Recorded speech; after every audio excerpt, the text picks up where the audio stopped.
a clerical error. Our correspondent JAVED RANA tells us from Islamabad. JAVED, a proposed change costing the law minister dearly. What implications will Zahid Hamid's resignation have for the Pakistani government? Well, there is an agreement between hardline Islamist and government. Under that agreement, the hardliner would never issue an Islamic decree for the assassination of the law minister. That was the fear of the law minister, that if he resigns, there is a possibility that he might be killed. Previously, the governor of Pakistan's biggest province in Punjab was also killed by his own bodyguard. And then that bodyguard became hero among public, and millions of people came to attend his funeral. So that was the fear of the law minister. I think that has been addressed, but nonetheless, the possibility of his any danger or to his life cannot be ruled out. The blasphemy in Pakistan is the most sensitive issue. Before Pakistan came into being, Britain had introduced a law, and that law, in one way or the other, is still in vogue in Pakistan. Elaborate on that if you can for us, Javed. The week-long protests across Pakistan were spurred by an accusation of blasphemy. Why is blasphemy such a contentious issue? I think in blasphemy is the most sensitive issue, in the sense that Pakistan was created in the name of Islam back in 1947. So this is, in theory, is Islamic, democratic Islamic state.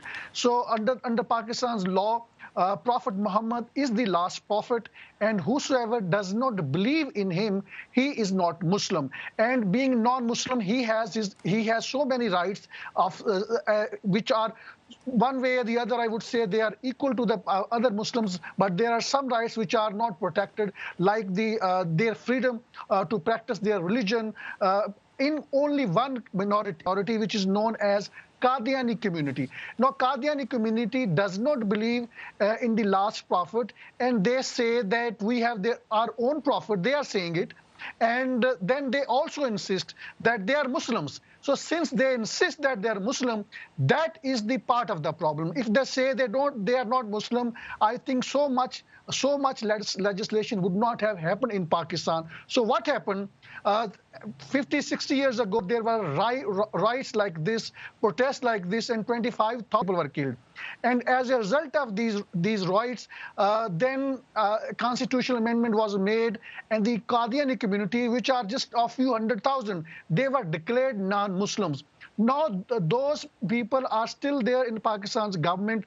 They have camouflaged themselves. They use their influence onto the government.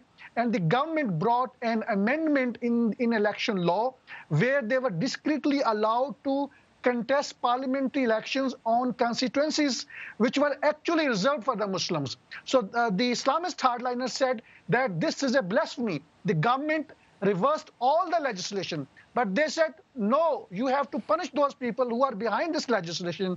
And the law minister was, according to them, behind this legislation. So law minister had to resign because according to unofficial reports, there were more than 30 deaths in Pakistan. More than 400 people were injured.